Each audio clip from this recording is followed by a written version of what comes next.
galaxy thought it knew fear. Then it met the rift. Then it saw Earth's titans. But now it stood face to face with the truth. Jox Ward was not just Earth's strongest. He was Earth's last weapon, the truth beneath the armor deep inside. The ruined training planet, Jox found an old Earth structure, buried under rock, still powered inside, a sealed cryochamber. And in it, another Jex, alive, asleep, wearing the same scar, same DNA. Kira's voice came through the cum, shaking. That's not a clone. That's you. Jock stared at the chamber, and suddenly he remembered. Project Echo long ago. Earth foresaw extinction, so it created Project Echo. Protocol 2. Send versions of its best soldiers across the stars. Not clones. Echoes grown. Modified. Programmed to forget. Their origin until triggered. JX was one of them. He was not Earth's last champion. He was a backup. Now. The original had awakened. The original Jox speaks the cryochamber open. The original. Jock stepped out, taller, older, quieter. He didn't smile. He simply said, I see I did good. Kajak stared at him, so I'm just a copy. Not just anything, the original replied. You're me, but better. You won the race, closed the rift. You inspired Earth. Then why are you awake? The original looked at the sky, because something worse is coming. 2 Jaxes are better than 1. The final enemy reveals itself above them. Space cracked. A ship arrived or what looked like one. It was made of thought, metal, memory, and shadow. The Forgotten had returned. They didn't want planets. They didn't want war. They wanted truth erased. They wanted the story of Earth wiped clean. They wanted Jox to vanish, because he remembered the Battle of the Echoes. The 2 Jaxes fought side by side, as the sky turned black. The Forgotten sent waves of false realities, bending physics, warping time. Both Jaxes bled. Both stood tall. But when the ship opened, the truth hit harder than any weapon. Inside the core of the ship was a 3rd Jox, dead, hooked to machines, eyes open. But soulless. The Forgotten had stolen an Echo. Long ago used him as a key to mimic humanity. The choice that matters our Jojonal Jox looked at Echo Jox. Can't destroy the ship unless one of us enters its mind. It'll crush you. But it'll work. Echo Jox didn't hesitate. Send me. Kira's voice cried through the cums. Don't. There has to be another way. The Jox turned to her screen. I was made for this. If this is how Earth survives, it's worth it. She whispered, but you're more than a weapon now. He smiled. Be. But right now I'm all Earth needs. Inside the Mindstorm Jax entered the heart of the enemy ship. It wasn't a place. It was a storm of thoughts, lies, and pain. The Forgotten tried to rewrite him, tried to bend him, tried to make him forget who he was, but his mind was fire. He burned through the illusions. He screamed through the memories, and he found the core. The stolen Jax. He reached out. Rest now. I'll carry the story. And then he detonated his soul. The galaxy goes silent. The ship exploded without light. Without fire. Just silence. Every screen went blank. Every ship froze. And then the stars returned. And the Forgotten were no more. A new crown. It's a new legend. Back on Gravos Prime, the Galactic Board held a funeral.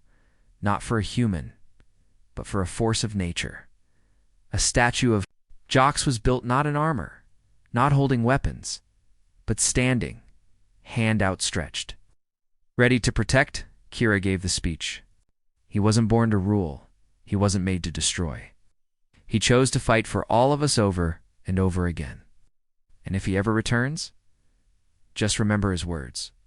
I'm all you need. But is that at the end? Months later, on a small desert moon, a mechanic found a strange object buried in sand. It looked like a wristband, still glowing, still warm. He picked it up. It blinked once, and a voice echoed inside. Memory echo detected, restoring protocol. The mechanic blinked. His eyes changed color, and far away in Earth's orbit, Titan AI whispered, the weapon returns. The arena was silent. The racers had left. The track had vanished. Ray Halden stood alone at the center, her black pilot suit torn in places, her breathing slow and heavy. Dralkesh watched from the edge, gripping the rail. His hands trembled. Not from fear, from realization. The human wasn't just good, she had planned every move. And now, something else had started. A soft alarm echoed across the stadium. Warning. Elimination protocol initiated. The unexpected message of Eski stared at her datapad. This isn't part of the event, she whispered. Red lights blinked across the stadium walls. Security lockdown level Omega Ray didn't move. She looked up at the crowd, eyes calm. The first 2 trials were just to show you how we move, she said. But this next part will show you why we can't be stopped. Suddenly, a large black door opened behind her. It wasn't there before. Dralkesh leaned forward. What is that? Ray stepped through. The door closed behind her. The chamber of names inside. Ray stood in a giant round chamber. The walls were covered in lights blinking randomly like stars. One by one, alien names appeared on the walls. 2 Cats, Advisor Maraxi, and more. Every pilot, every observer, everyone who had come to watch, their names glowed red. Then a message appeared. Registered participants, 1,642. Survivors. 16 protocol. Elimination begins now. Back in the observation deck Spanic spread. Guards ran to exits. Doors wouldn't open. Ships tried to launch. Their engines locked. No one could leave. Vesky slammed her fists on the console. She's locked the entire department in, she shouted. She's not racing anymore. She's hunting. Dralkesh whispered. Why would a human do this? Then a voice came. From above, Ray's voice, calm, clear, cold. You built your systems to test speed. You never tested fear. The artificial track awakens. The arena reassembled itself. This time, no glowing rings. Just dark corridors, floating halls, shifting tunnels, like a maze built from nightmares. The survivors were forced into ships. Not by choice, but by the track itself. Launch platforms rose under their feet. Magnetic locks forced cockpits to close. Ray sat in spur once more. Welcome to Elimination Protocol, she said. No rules, no winners, just one goal. Don't be last. Lap 1, chaos returns. The survivors shot into the tunnel. The path was narrow. Too narrow for ships to pass each other easily. One panicked and tried to push ahead only to slam into a wall and vanish. Another ship slowed, hesitating. At a 4-can vanished to dots, spur weaved through the darkness with grace. Ray barely moved. The ship adjusted to every angle, every threat, every flicker of instability. Last ship, each lap is removed, Ray said. Don't fall behind. Vesky's voice cracked over the comms. Ray, stop this. They're not soldiers. They're researchers. Ray didn't respond. Lap 2 turning against each other. The surviving ships grew desperate. One tried to ram another ship to force it back. The track noticed a bright red beam sliced through both. Aggression detected. Double elimination executed. Ray spoke again. You're here to learn about humans? Then learn this.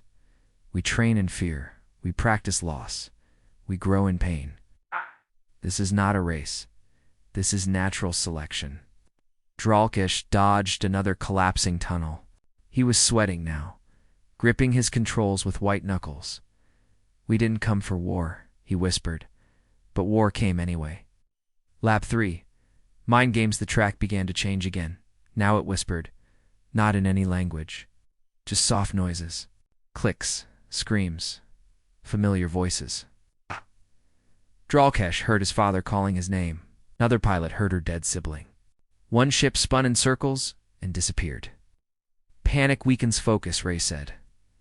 Your brains weren't built for human chaos. She wasn't even flying fast now. She was watching them collapse from the inside. Lap 4. Dralkesh's moved. Dralex focused. Breathed slowly. He ignored the whispers. He stopped trying to catch Ray. He tried something else. He let Spur guide the path and just followed her distance exactly.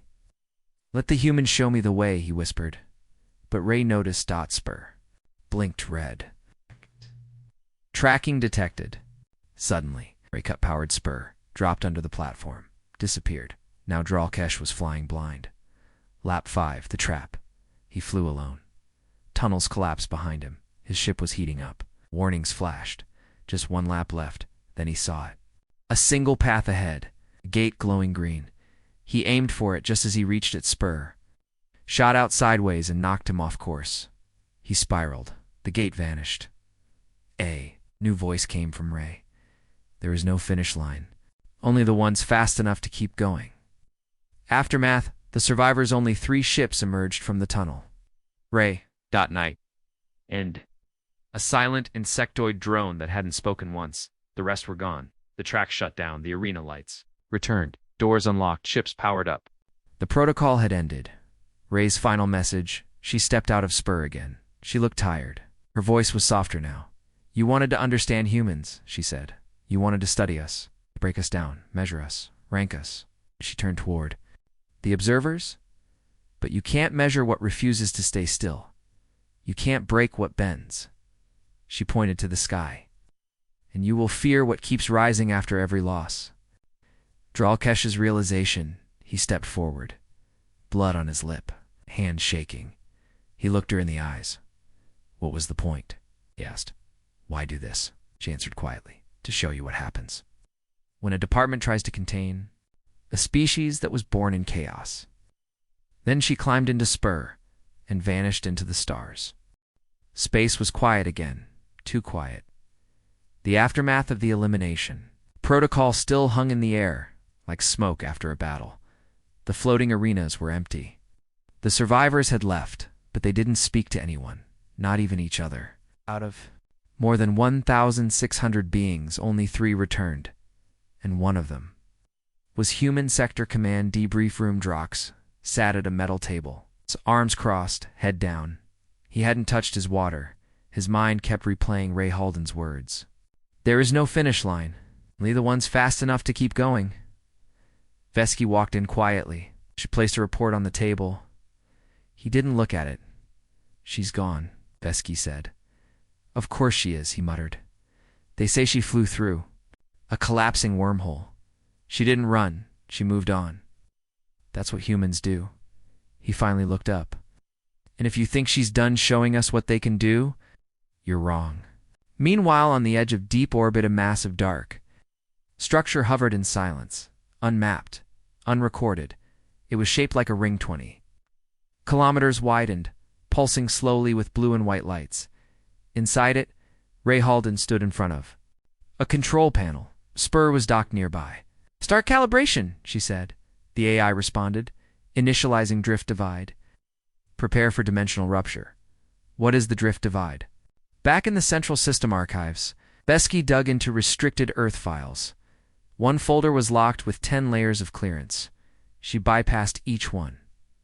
Finally, she found a document labeled Project Drift Divide. Earth's Final Trial. Track a note. Followed. Built only for humans. Dangerous to outsiders. Purpose. Data harvest. Reflex mapping. Adaptive memory seeding. She whispered. "This isn't a race. It's a brain trap." The Galactic Challenge broadcast, without warning, every major alien communication channel lit up. A live broadcast appeared. Ray stood in front of the ring structure. To all departments, governments, and systems watching, I challenge your fastest pilots. Your best. You're fearless. Her eyes were cold. Enter the drift divide. 1 lap. 1 winner. But only if your mind survives. Response: the galaxy exploded with chatter. Thousands signed up. Only 20 were accepted. Dralkesh was one of them. Not because he was the best pilot, but because he had seen the human up close and survived. The starting zone outside the ring, the racers gathered. Each one floated inside a small flight pod, surrounded by shields. The track was invisible. Nothing could be seen inside the ring. They only had Ray's words. Drift divide doesn't show you where to go. It shows you what you believe the track should be. Drakash frowned. Belief. Then the countdown began. 302. 1. ... They launched in. Inside the divide, the moment the racers entered the ring, everything changed. The world around them bent, twisted, and rebuilt itself based on their thoughts. Drakash saw roads made of fire. Someone else saw a tunnel filled with black water. Another pilot saw glowing birds forming bridges. Everyone had their own track. That was the trick. The divide created a personal hell for each pilot. Ray flew ahead calm as Spur navigated her. Memories, flashes of Earth's war zones, collapsed cities. Running barefoot through sand, a broken sky, she didn't blink. Mind breaks begin one by one. Alien ships disappeared, not from crashes, but from madness. A Voskian pilot thought his wings were melting. He screamed and tore at his controls before his ship vanished. A Silurian racer saw her lost mate standing on the track. She stopped to reach for him, gone. The divide didn't kill ships. It broke pilots' minds. Drakash fought through waves of mental fog. His screen showed a school, a memory, a voice yelling at him. "No, this isn't real," he growled. Spur passed him silently. The twist halfway through the lap, a message appeared on every ship's display. The track is watching. The track is learning. Vesky, monitoring from orbit, shouted into the comms, "Get out of there. It's not a course, it's a collector." But it was too late. Ray's real mission inside Spur. Ray closed her eyes. She wasn't here to win. She was feeding. The divide her mind. Her reflexes, her experiences, every jump, every spin, every drift. Stored, copied, amplified. "Earth doesn't build maps," she whispered. "We build memory engines." Final stretch, only 3 pilots remained, Ray, Drakash, and an insectoid. Drone, but the divide began to collapse. Time was running out. Ray pushed Spur harder than ever before.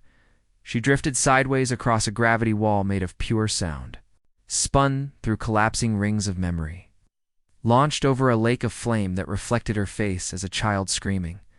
Drakash followed, but barely. His mind was fraying. His ship shook. "Not real," he whispered. "Not real. Not real. Duh." Exit. A small white gate appeared ahead, the finish. But Ray didn't fly through. She stopped, turned back, and waited. Drakash flew past her, crashing through the gate. He escaped. Only him. Ray stayed inside. The divide collapses, the ring glowed white, then exploded into light. The entire divide disappeared, all data gone. No trace of Ray, no body, no ship, only silence. Aftermath. Back in orbit, Vesky stared at the screen. "She stayed inside," she said. Drakash nodded. "She gave the divide everything. All her skill, all her fear, all her memory." He looked up. "And now that thing is part human." Ray's legacy. Days later, a message arrived in every galactic capital. Text only, no sound. Drift divide complete. Humanity trains to break. What you fear to enter. We don't race to win. We race to remember, RH. The next day, Sector 17 arena looked different. The crowd was bigger now. Word of yesterday's simple demonstration had spread like fire. Scientists, generals, elite racers, and even galactic reporters filled the air decks. All wanted to see the human again. Some came curious. Some came scared. Some came ready to beat her. The arena itself had no track this time. No rings, no gates. Just a silent, empty space. Drakash hovered at the launch bay, his arms tight across his chest. He hadn't slept. The memory of Ray Halden's ship moving, like lightning, played over and over in his mind. She wasn't just fast, he muttered. She was untouchable. Vesky stood beside him, tapping on her datapad. "Today's challenge isn't like yesterday's," she said. "No course layout, no instructions, just this." She turned the screen to show him. No track, no rules. First to survive 5 laps wins. Drakash frowned. 5 laps of what? That's when the lights went dark. The re-entry with a low hum. Ray Halden's ship descended from above once more. Spur looked sharper than before, sleeker. The black armor now shimmered with faint blue lines that pulsed, slowly like a heartbeat. She stepped out again, calm and collected. "You've all returned," she said. "I respect that." Whispers filled the decks. Ray smiled. "Yesterday's track was structured," she said. "But real threats don't follow rules. So today." "Neither will I." The crowd leaned forward. What was she about to do? She pressed a button on her wrist. Suddenly, the air shimmered. The arena twisted, and the sky fractured. The track builds itself dozens of glowing platforms, shot out in every direction. But they didn't stay in place. Each one moved, shifted, collapsed, rebuilt. Again and again. No path stayed the same for more than 10 seconds. A large screen appeared in the sky. Track mode, chaos. Gasps echoed. "This is impossible," Vesky whispered. "You can't build strategy. You can't even plan." Ray stepped into Spur. The cockpit closed around her. This mode was designed for one reason. Her voice echoed. To punish hesitation. The start line isn't real. Ships began to launch. This time not 15 but 30 competitors joined. Even an Imperial ship. Even a Kelsari flyer with triple thrusters. Everyone wanted to beat the human. No one cared about the rules because there were none. 3, 2, 1. The race began, and within 5 seconds, 6 ships crashed. Lap 1, confusion. The track twisted every second. Some ships followed a ring, only to have it vanish. Others chased Spur, but couldn't keep up. One Yinton ship passed through a glowing Gaytand, exploded mid-air. Another was swallowed by a black vortex that appeared and disappeared instantly. Dralkesh held his breath as he dodged a collapsing bridge. "This isn't a race," he growled. "It's a trap maze." Spur flew ahead with grace. It twisted, jumped, dove, and rose again, like it had memorized the chaos. But no one could memorize this, not that fast. "How is she predicting the pattern?" he asked aloud. Ray's view. Inside SPU, or inside the cockpit, Ray wasn't touching the controls much. Her hands floated over the interface. She barely blinked. Spur connected to her thoughts. As she flew, a soft AI voice spoke in her mind. "Obstacle ahead. Redirecting. New rotation incoming. Opponent behind. 7 meters." Ray whispered, "No mercy." "Cut across." SPUR adjusted instantly. It turned midspace and sliced between 2 enemy ships, forcing one to hit a false gate and disappear. Enemy eliminated. Lap 1, complete. She didn't smile. She didn't celebrate. She just whispered for more. Lap 2. Betrayals. The aliens began turning on each other. No rules meant no limits. And bulky warrior ship launched missiles not at the track, but at other racers. One exploded near Dralkesh's left wing. "Are they allowed to fire on competitors?" Vesky shouted from the observer deck. "There are no rules," Ray's voice answered, through all the speakers. Dralkesh growled. "Then I'll respond in kind." Locked weapons on a nearby racer butt. Spur suddenly cut across his view, forcing him to brake hard and lose momentum. "Don't even think about it," she said. "This race isn't about winning. It's about lasting." Lap 3. The Reveille dark red screen suddenly appeared above the track. Warning. External data breach detected. One alien racer had tried to hack into Spur's system. He vanished. Instantly, his ship crumbled into ash. Ray's voice echoed calmly. "SPUR has adaptive security. Tampering is ... unwise." The crowd went silent. Then another screen flashed. Next lap, Phantasm mode. Dralkesh blinked. "What is that?" Track dissolved. Literally. The platforms flickered. Some weren't real anymore. Some were illusions. Racers began falling through what they thought were solid. Paths, screams filled the air. Only 10 ships remained. Lap 4, the collapse now. The real race began. The remaining ships tried to follow Ray, thinking she had the pattern, but Spur suddenly did the unthinkable. It stopped, hovered, then shot backward into the oncoming racers. Two ships crashed instantly.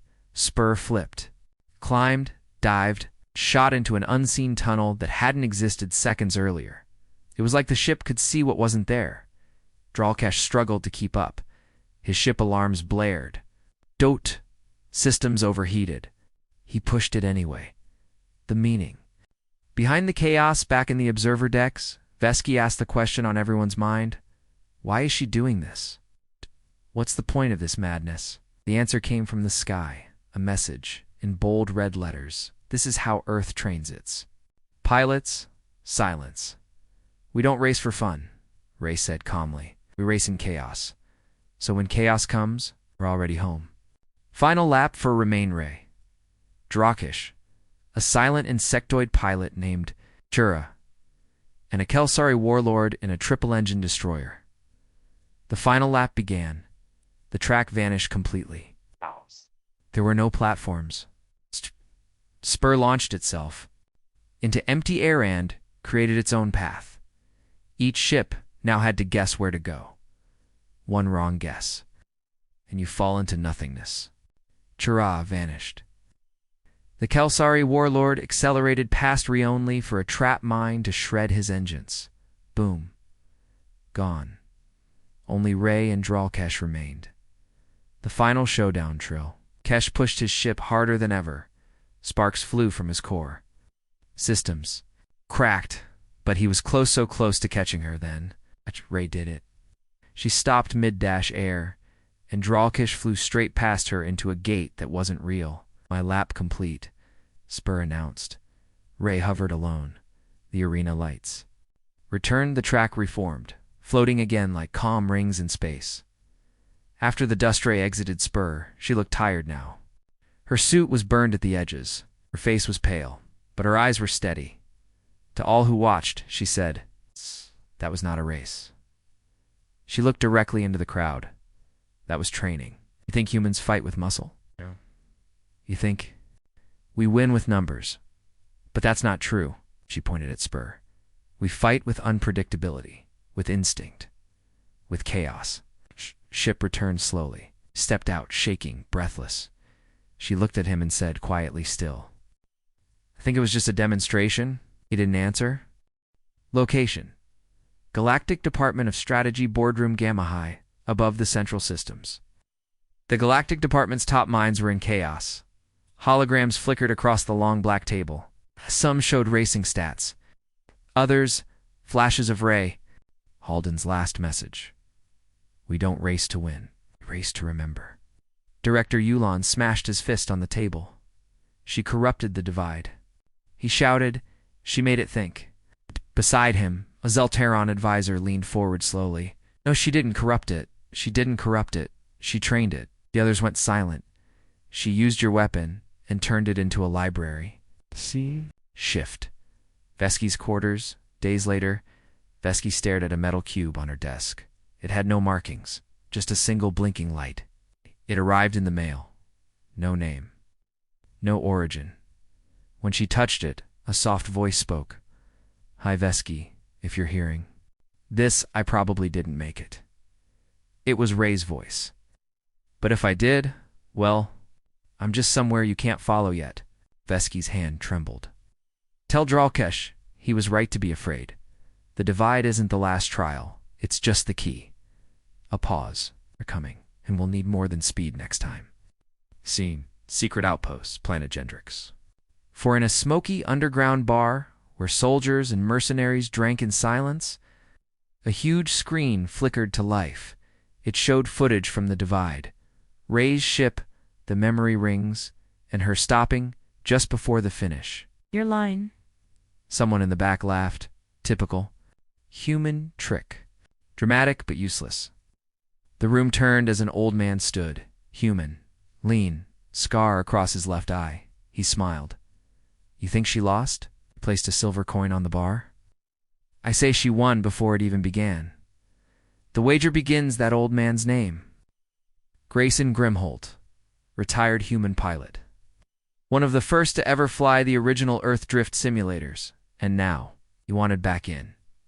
She gave us something, he told the room. Something big. The divide was a message. A test run. The real game is coming, and I'm not going to sit this one out. A young Zarn pilot scoffed. You're too old to race. Grim smiled wider. Good. Then when I beat you, it'll sting twice as bad. He picked up the silver coin. Want to bet? Galactic betting network explodes overnight. Rumors spread of a new human-led challenge. Bets flooded in. But not just about races. People were betting on outcomes that didn't exist yet. Would Ray return? Was she alive? What was the next trial? Could a non-human ever beat a human in a true memory drift? Across the galaxy, one phrase started trending. Hashtag the bet, and right under it, hashtag bring her back scene. Dralkesh S. recovery wing, orbiting medical ship Drick. Hadn't spoken in 2 days. His hand shook when he held a glass. His mind still. Showed flickers of the divide, voices, shapes, fire. Then, a knock. Veska walked in. Without a word, she placed Rhea's cube on the table. The light blinked. The voice played again. Hey, if you're hearing this, I probably didn't make it.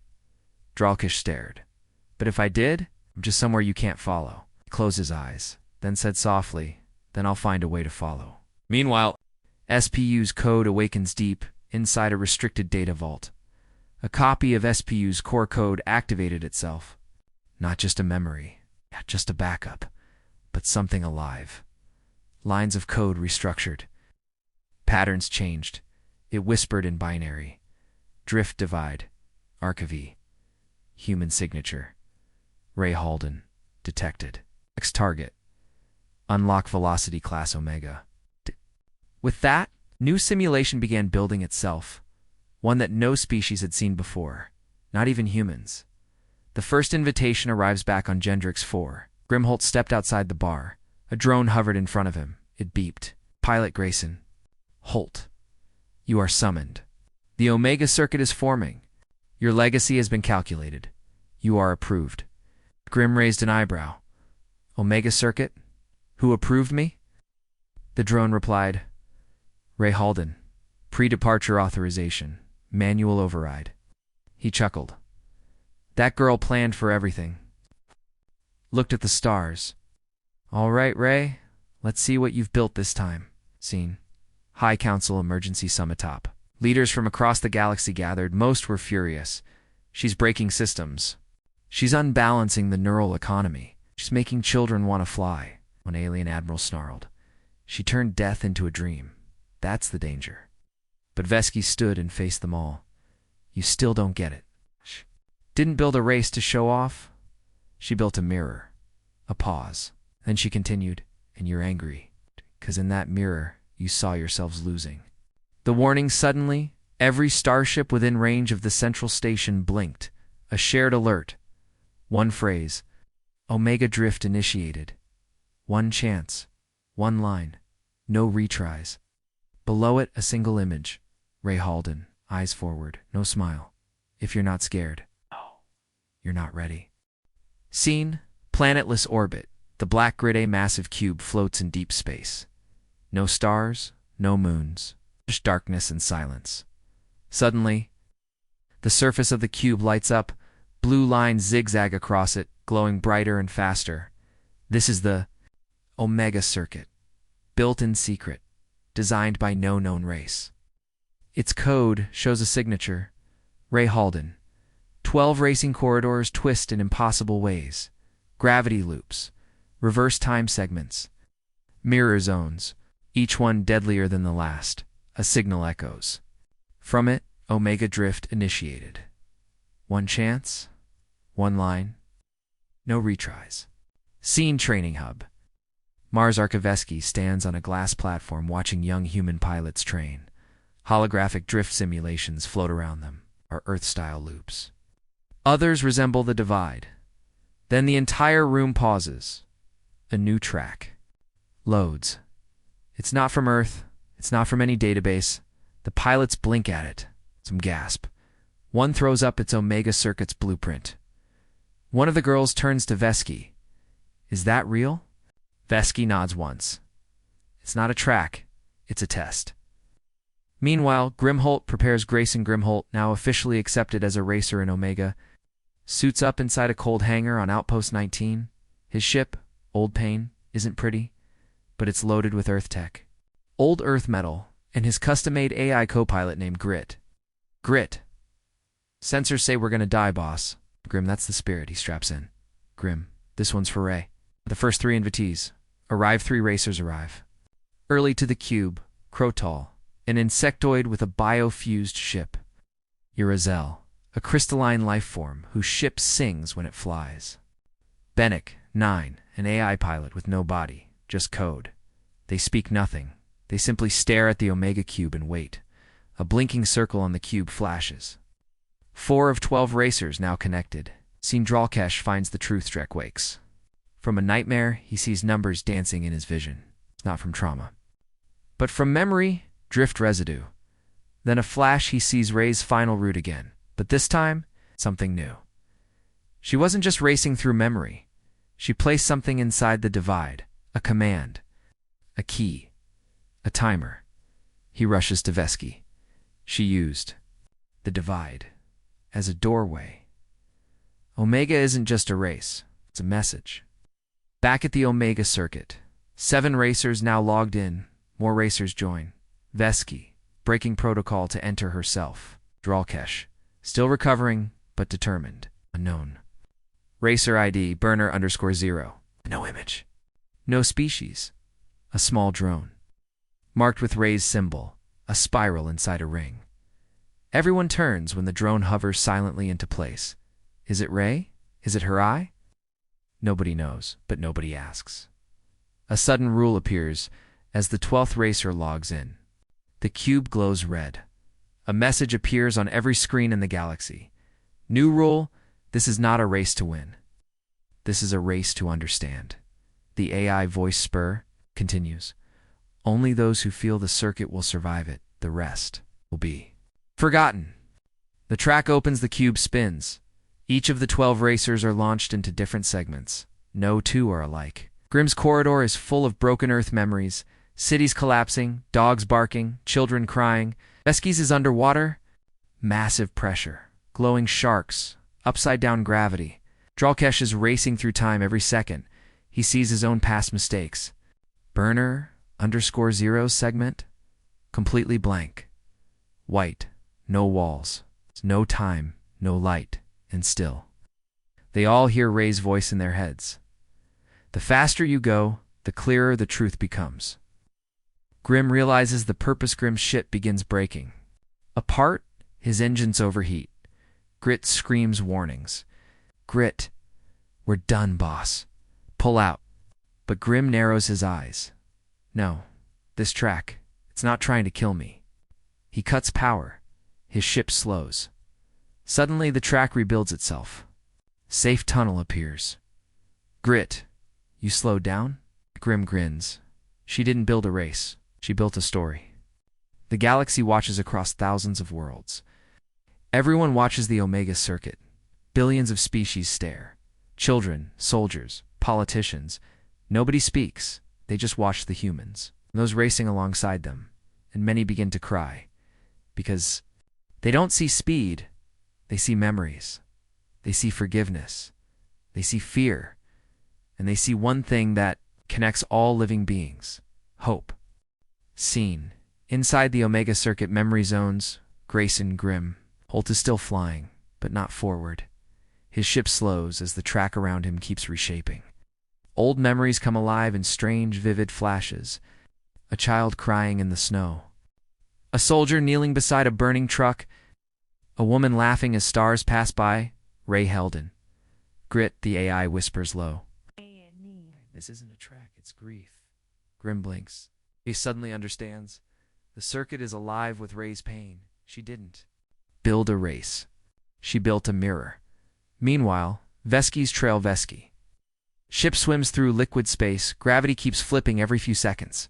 Each shift pulls at her bones, her memories. Suddenly, her cockpit fills with fog, and then a voice. Ray, why? Did you turn me away, Vesky? Vesky gasps. You were going too far, Ray? or you weren't willing to go far enough. Her screens show old messages, Ray begging Vesky to support her vision, Vesky rejecting her, scared of what Ray might awaken. Vesky cries out, "I didn't know it would hurt you this much." Then the fog clears. The path glows green. She's passed. Her segment, scene, Dralkish faces himself inside a time-shift corridor. Dralkish sees hundreds of versions of himself. The arrogant officer who dismissed Ray's first test. The cold scientist who refused to believe humans had emotionless data. The broken alien who cried after watching Earth burn. Each version mocks him. But one simply says, "She needed your belief. You gave her protocol." He falls to his knees. "Ak, Dralkish. I'm sorry." And with that, the loop freezes. A doorway opens ahead, lined with light, seen. Across the galaxy, people react on thousands of screens. Citizens of every species are glued to the Omega Circuit. An old Zellery priest watches and whispers to his apprentice, "This is not about who races best. It's about who dares to feel the most." A human girl on a space station watches Grim cry. She whispers, "That's my uncle." He never cries. A hardened bounty hunter, a war general, and even a machine hive all pause, because everyone watching feels the same truth.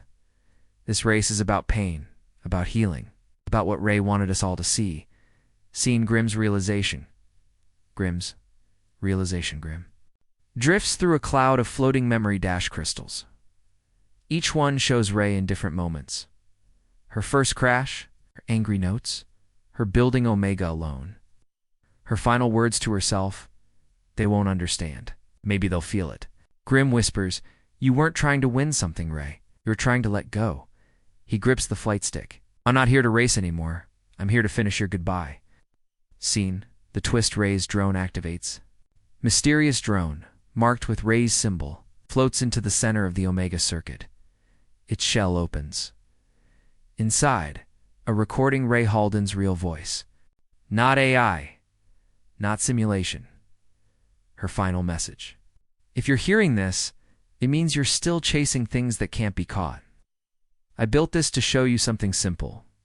You don't race to win. You race because you're not ready to stop yet. The voice breaks. I raced because I was scared. Of forgetting Earth.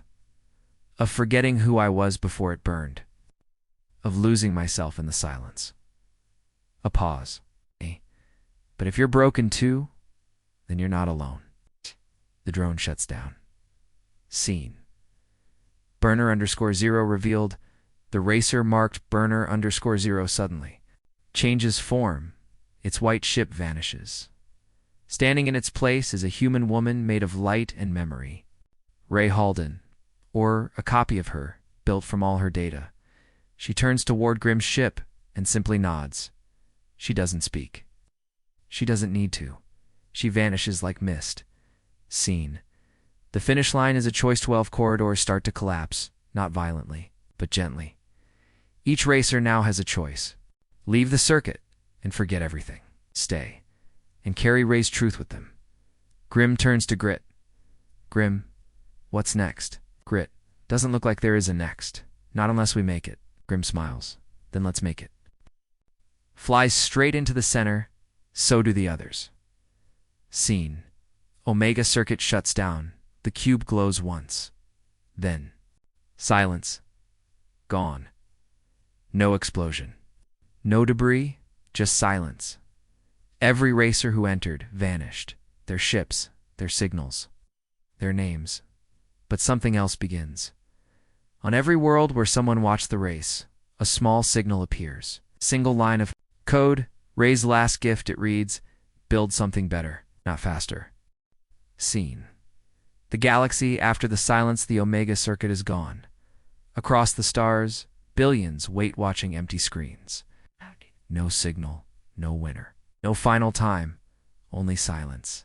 But something remains. A glowing symbol Ray's mark appears on every major communication hub, every military AI, and even in forgotten systems deep under the crust of dead planets. It flashes one phrase. No more running. Governments panic. Networks crash. People whisper, but slowly something changes. Scene. The survivors? Or something more? 2 weeks later, in deep orbit above the gas moon Reales Prime, a strange transmission appears. A ship. Human design, but fused with alien tech no one has seen before.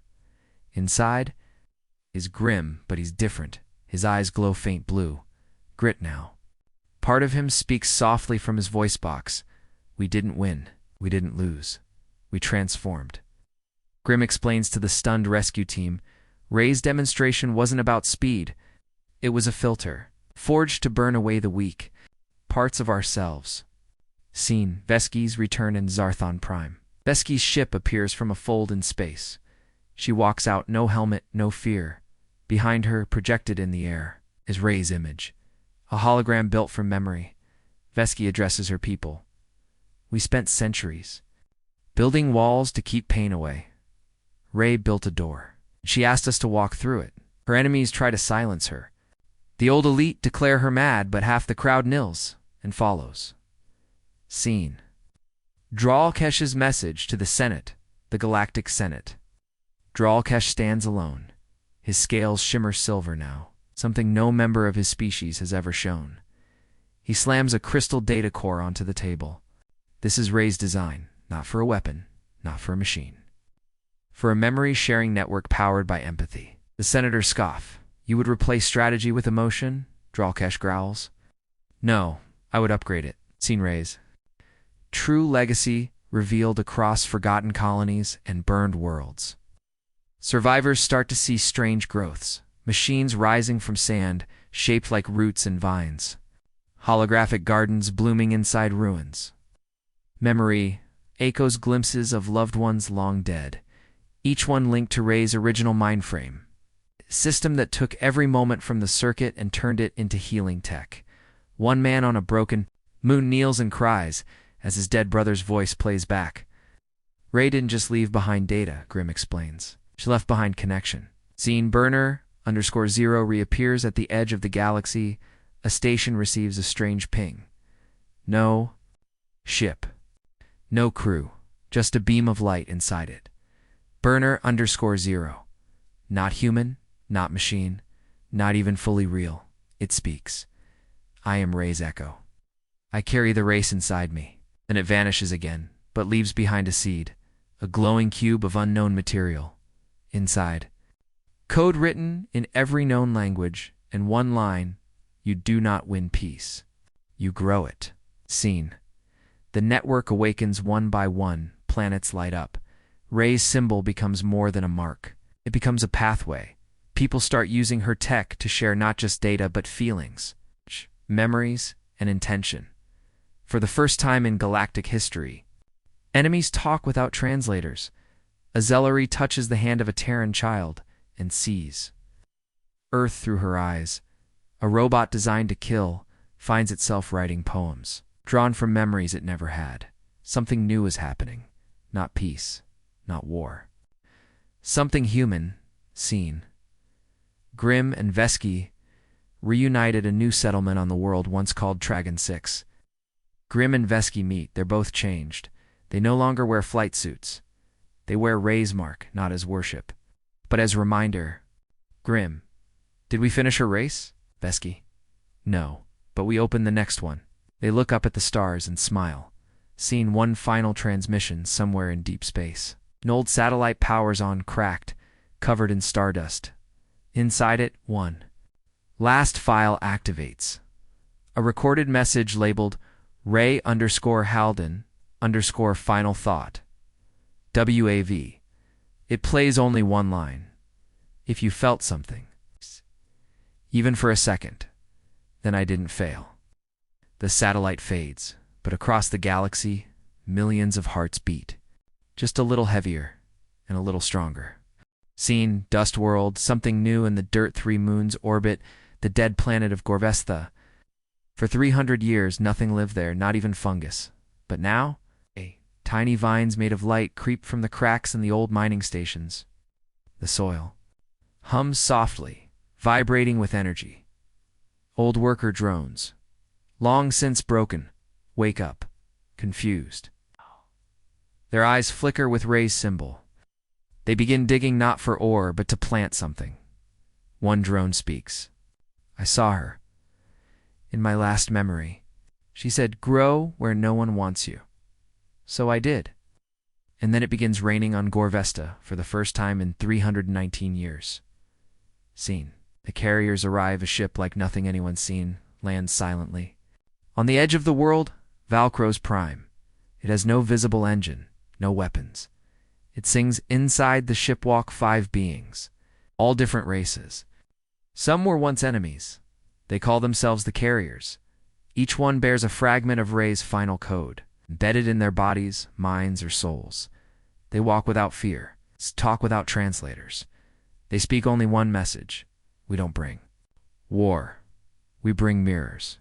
Look at yourself and choose what you want to be next. Scene. Grimm's first trial. Grimm, now part machine and part Trey, returns to Earth. But Earth has changed. The old military powers want to weaponize Ray's memory tech. They want to create psychic command units, fear control satellites, and emotion-based targeting. Grimm refuses, so they lock him in Black Station Echo, a place meant to silence minds. But they forget one thing. Ray's code lives in everyone who ran the race. Soon the guards start hearing voices, their own childhood memories. They begin crying, trembling, collapsing. Black Station Echo falls without a single shot. Grimm walks out, touched. Seen. Veskies, awakening Veskias. Now a public enemy on Zarthon Prime. But she keeps spreading Ray's message. She walks from city to city, unarmed, telling stories of the race and what came after. One night, the new regime captures her. They strap her into a machine meant to erase minds. But when they activate it, something strange happens. The machine erases itself. Every screen in the room glows with Ray's symbol. Every monitor shows Veski's dreams. The guards fall to their knees. Veski, you tried to destroy memory, but Ray made it unbreakable. Scene. The first child born with the code in, a quiet medical bay on the moon, Tarlian Delta, a human girl, is born, but something's strange. She blinks, and every device around her activates. She touches her nurse. The nurse begins laughing and crying at the same time. The doctors scan her. Inside her brain is a glowing strand of unknown data, shaped like a spiral. They run her DNA. It includes Ray's code, not uploaded. Inherited. Being never meant to exist now lives. The universe shudders quietly, seen. The message that could end. Everything. A mysterious signal appears in every galaxy system at once. No known tech can stop it. The message is simple. Prepare for the archive. She left us more than a race. Cross empires, leaders panic. What does that mean?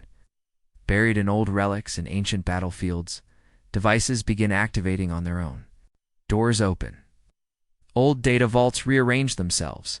One vault deep under the Zarnix Ocean reveals a shocking truth. Ray had access to time. The race was not just across space, but across potential timelines. She chose this one. Scene. The betrayer returns. Commander Solas Mar. The man who tried to destroy Ray's ship at the start of the circuit reappears. He was thought dead, but now he walks with a strange glow in his eyes. He claims Ray visited him. In a vision, Anne showed him all the ways he could have destroyed her, but instead of killing him, she forgave him. Now, Solas speaks of the final layer, a piece of Ray's code that not even Grimm or Veski has seen yet, but he won't reveal. When the galaxy is ready, it'll speak for itself. A scene. The weapon that wasn't in the war planet Drask 4. The High Warlord unveils a weapon he thinks Ray created. A living ship powered by fear and ambition. He activates it. The ship begins to scream, but instead of attacking, it folds into itself and dissolves into butterflies made of data and sound. A message plays. Fear is fast, but compassion outlasts. The High Warlord breaks down. He surrenders without anyone asking him to. The butterflies drift into the sky and vanish. Scene. One final planting. Grimm visits the broken asteroid where Ray first died. There, he places something simple, a single flower grown from his arm part. Machine, part memory. As it touches the rock, The whole asteroid lights up.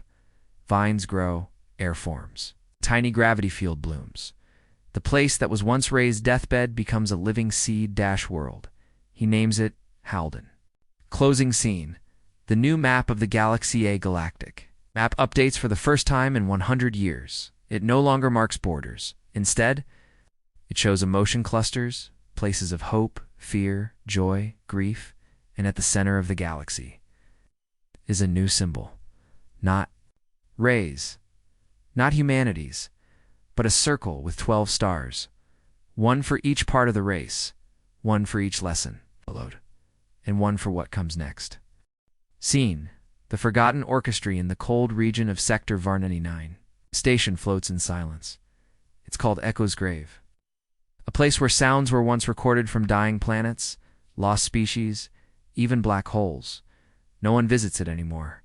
Until now, a soft hum begins, not from the station's speakers, but from its walls. Pattern forms. Then a melody. Familiar, it's the song Ray hummed during the first lap of the circuit.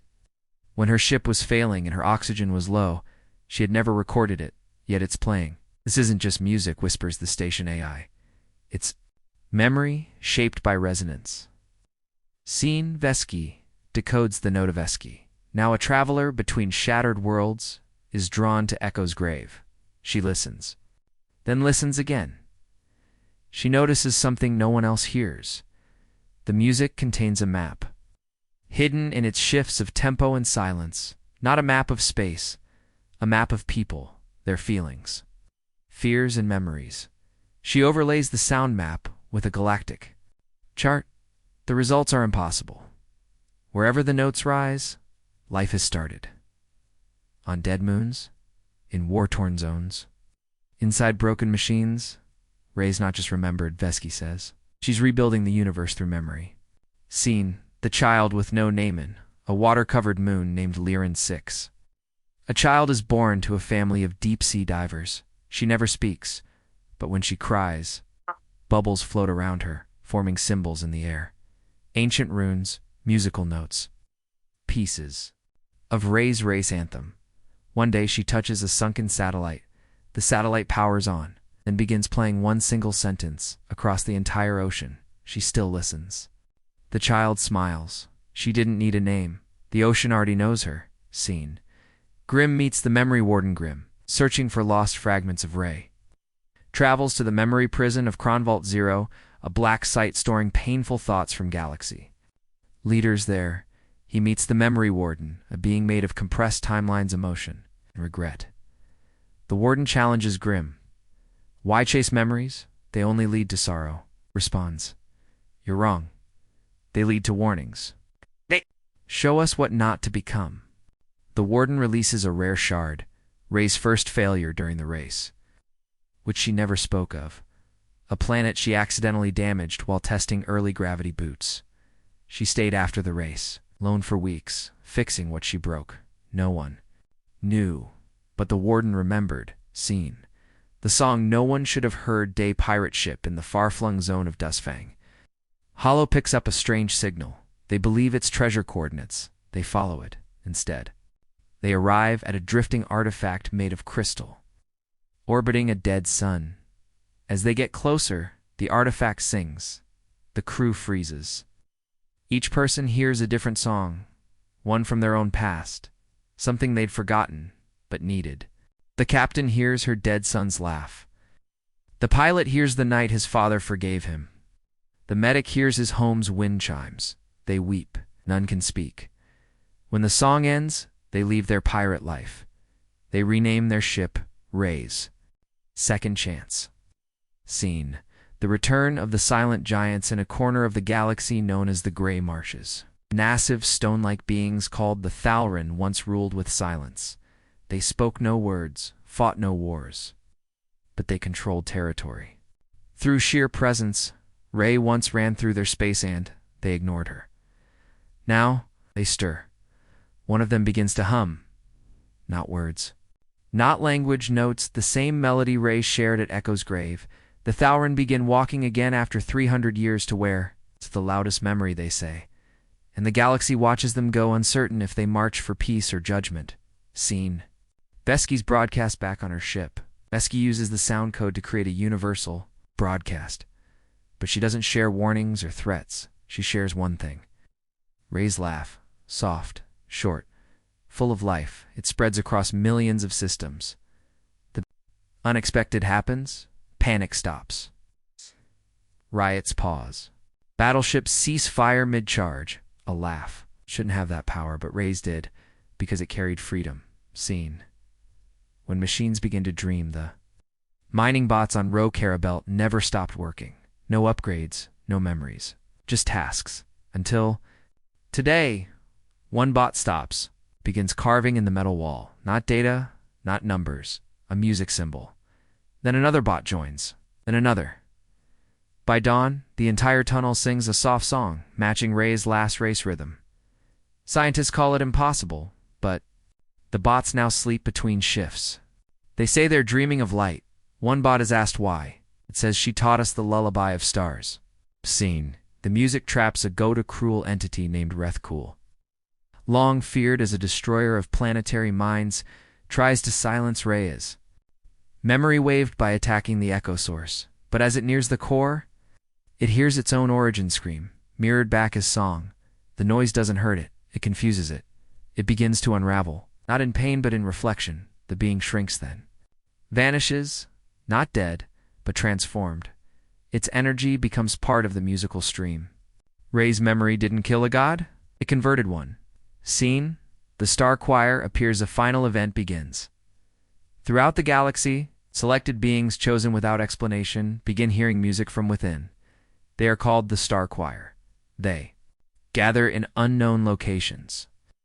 No message, no leader, no war, just one purpose: to sing the unwritten song that Ray left behind. A sound only complete when the galaxy is ready. They will know when to begin, but not yet.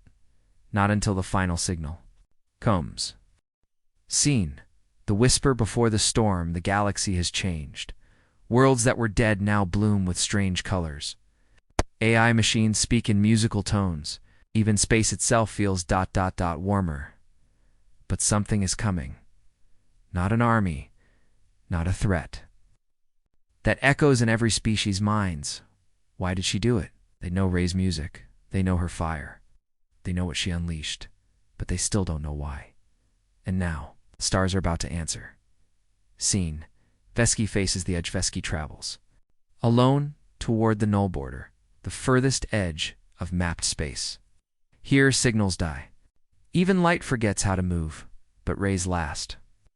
Memory map ends here. Vesky arrives at a silent point, a black void with a single object, a white sphere. Pulsing like a heartbeat, it plays no music. It waits. When Vesky touches it, the stars shift. She's pulled inside. Scene. Ray's true message inside. The sphere is not darkness, but memory. Ray's memory, layered like glass. Every step shows Vesky a new moment. Ray, alone in a lab, rejected by her academy. Ray, racing with a broken leg, refusing to stop. Ray, sitting quietly beside a dying alien elder, just listening. Ray's voice echoes. You thought it was about speed? You thought it was about power? It was always about reminding the stars who we are. The final memory is Ray standing in an empty room. She speaks only 2 words. Begin again. Scene. The choir begins across the galaxy. The star choir stirs. No signal is given. No order is spoken. But they know. One by one, they begin to sing. Every voice is different. Alien, mechanical, human, ancient, and yet all blend in harmony. The effect is instant. Black holes pause their hunger. Solar flares reverse. Time anomalies reset. For the first time in known history, the stars answer back. Scene. The secret of the circuit. Revealed. The original circuit. The massive galactic race. Raywan wasn't just a sporting event. It was a signal test. The route formed a giant pattern in the shape of a musical glyph when mapped from high orbit. Ray ran it not for glory, but to activate a forgotten lattice hidden in the galaxy's physics itself. By finishing it, She created a tuning fork out of star systems. Now the stars resonate. Now they sing back, and with that harmony, something awakens. Seen, the arrival of the first echo in the dark between galaxies. Something stirs. A ship, ancient beyond belief, responds to the galactic song. It was not made by any known species. It shapeshifts like liquid metal and burns. Like memory, it flies using music alone. Inside it is a being faceless, ageless. Wrapped in glowing notes, it says only this. Ray's message was received. We have heard humanity, and we remember. They call themselves the First Echo, and they're not alone. Seen. The return of Ray in the heart of the music storm. Vesky watches in awe, but then she gasps. A shimmer forms before her. It's Ray not. Alive, not truly, but something more. A living song shaped like her. She smiles. You carried it well, Ray says to Vesky, but it was never mine to begin with. Ray gestures to the stars. It was always ours, all of us. Then she fades, becoming part of the greater rhythm, and Vesky, with tears in her eyes, sings back. Seen, the war that was forgotten, in the Drask Nebula. Two powerful factions had prepared for a final war. Battleships waited, weapons were aimed.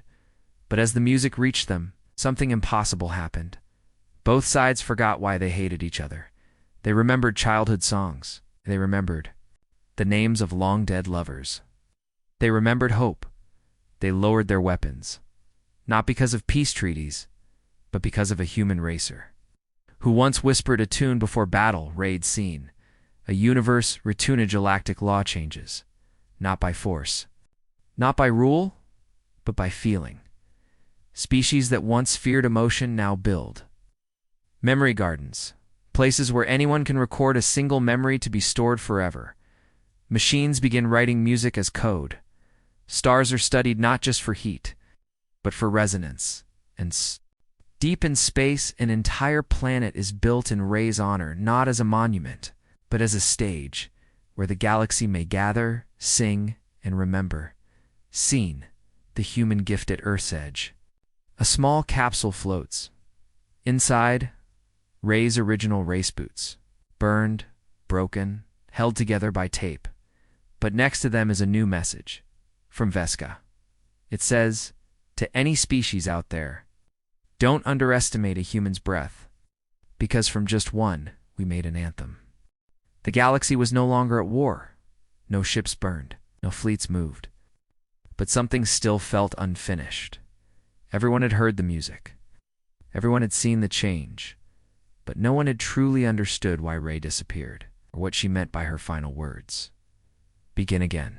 Seen, Vesky and the forgotten Vesky stood in the middle of the galaxy's new heart, the memory stage, a planet built from hundreds of worlds, no walls, just sound, just light. She carried one last thing Ray had left behind, a data chip. Marked, do not play. She had ignored it until now. As Vesky plugged it in, the stage went silent. The music stopped. The stars paused, and then began. Seen. Ray's final broadcast, a full hologram of Ray appeared, smiling, standing in her old race suit. If you're hearing this, then the galaxy is ready. Her voice was calm but different, not sad, not proud, just tired. I didn't race to be first. I didn't run to win. I ran because no one else was. The galaxy was frozen, scared. Afraid to be alive? I wanted to remind it how to move again. She pauses. Then she whispers, but to truly start over, something old has to end. Seen. The true nature of the demonstration, it's revealed that Ray's so-called simple demonstration wasn't just a powerful event, it was a test of balance. The tech she unleashed, the energy that wiped out half the science department, had a second function. It was meant to destroy a hidden suppression field, a weapon placed long ago by an ancient empire that muted the emotional range of all thinking species. For thousands of years, the galaxy had forgotten how to feel deeply. Ray broke that cage. Her explosion was surgical. She didn't destroy the department. She destroyed the lock on their hearts. Seen the secret Ray carried. Ray was never alone. She'd carried inside her the last memory of a lost race. The Lurelith, a people who once tuned stars with their breath before they vanished. They placed their knowledge in a human child, hoping her kind would grow into it. That child was Ray. The memory inside her wasn't just history. It was the code to wake the galaxy. But to use it, she had to burn herself completely, become part of the song. Scene. The stars sing her name one by one. Systems light up, not with power, but with harmony. Entire planets begin to hum. Clouds swirl to unseen rhythms. Animals move in sync with drifting melodies. A sound flows through space. Soft, unending, eternal. Ray. Ray. Ray. No human voice started it. No alien broadcasted it. It was the galaxy itself, singing her name, and it never stops. Scene. Vesky's choice. Vesky is offered a chance. The first echo. The ancient beings awakened by Ray's music. Give her a path. She can follow Ray. Become music. Become memory. Leave the body behind. But Vesky shakes her head. Not yet. She ran to wake the galaxy. I'll run. To keep it moving. She chooses to live. To guide others. To teach new species how to sing, and above all, how to feel seen. The race begins again. A new event is born. Not a race. Not a war. But a journey run. Open to every species, AI, and living thing. No weapons. No prizes. It's just speed, sound, memory. They call it the Ray Circuit. And every year, across the stars, millions run, not to win, but to remember. Seen. One last signal, just before the credits of history roll. A tiny signal is found, not loud, not fast. Just ... Steady. It comes from a dead world once lost in a storm. It's a simple rhythm. Ba-dum. Ba-dum. A heartbeat, and from it. The galaxy falls silent once more, and then softly it sings. She called it a simple demonstration. But it became the start of everything.